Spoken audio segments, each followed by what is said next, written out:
You spent months gathering every single paper, the bank statements are stamped, the flight itinerary is booked. You walk into the embassy feeling 100% confident, but then the letter arrives refused.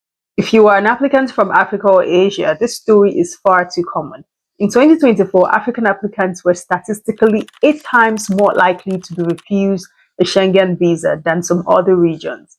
In South Asia, countries like Pakistan and India are seeing a refusal rates climb as high as 40 to 70% for certain categories. Today, we are going beyond the checklist. I'm going to explain exactly why visas get denied, even when your documents are complete, because complete doesn't always mean convincing or credible. Before we dive in, let's clear up the jargon. A rejection usually happens at the front desk. It means you forgot to sign a page, or your photo was the wrong size. It is a technical error. A refusal, however, happens after a full review. This means that the officer looked at your complete file and decided not to trust it. For US visas, this is often called Section 214B. For Schengen or UK visas, is often standard of leaving or intention to leave. Let's look at 4 hidden reasons why this happens. Reason number 1, the presumption of immigrant intent. In many Western immigration laws, the officer is legally required to assume you want to overstay. The burden of proof is on you to prove you will come home. Even if you have a job letter, the officer asks, is this job good enough to make them return?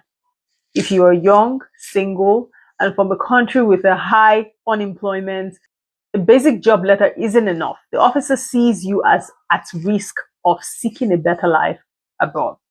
Don't just show a job, show progression, show property ownership, show professional licenses or family dependencies.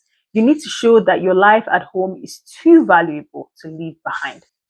Reason number 2, dumped funds and financial credibility. This is a huge issue for African and Asian applicants. You submit a bank statement with a required balance, but the officer looks at the history, not just the total. Did a large sum of money suddenly appear in your account 2 days before your application? In the industry, we call this dumping. To a visa officer, this looks like borrowed money, just used to trick the embassy. The bank statements should show a steady economic trail, consistent salary deposits, and regular spending as well. If you have a sponsor, the relationship must be crystal clear. A family friend is a weak link. Parent or employer is a strong one. Reason number 3, the 2-minute interview trap. For many African and Asian students, the interview is where the complete documents fail. An officer might only talk to you for 120 seconds. If your documents say you want to study data science, but you can't explain why you chose that specific university or how it fits your career in Lagos or Mumbai, you get an instant refusal. They aren't testing your English. They are testing your logic.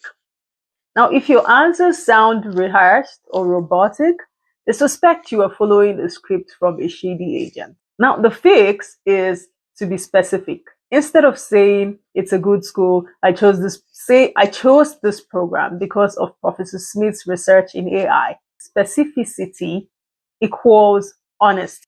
Reason number 4, the profile and regional trends. We have to be honest. Sometimes it's about the profile. Visa offices use data. If 20% of people from a specific city overstayed their visas last year, the officer will be 20% harder on you. This is why North African applicants, specifically from Algeria or Morocco, currently face some of the highest refusal rates in the world.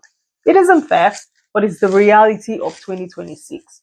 If you fall into a high-risk demographic, young, male, low income, your documents need to be extraordinary, not just complete. A visa refusal is not a permanent no.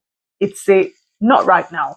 If you've been refused, Don't just apply again with the same papers. The system would instantly flag it. Okay? So read your refusal letter, address the specific concern, whether it's ties to your home country, whether it's financial means, and then build a stronger bridge of evidence. This is why assessment must always come before any application is submitted. At Wakapadi, we don't rush applications. We analyze logic, risk, and positioning first.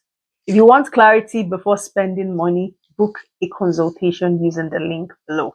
Applying for a visa alone is like performing surgery on yourself. It is risky and the scars last a long time. A refusal on your record makes every future application 50% harder. And that is why Wakapadi and Veev have joined forces. We offer a visa strategy audit. We don't just check your boxes, we build your profile. We look at your age, we look at your income, we look at your region specific red flags to create a bulletproof profile. Now, stop guessing, start traveling, book a strategy session with Wakapadi team today. Let's turn that refused into an approved. I'm Veev, and your journey starts here.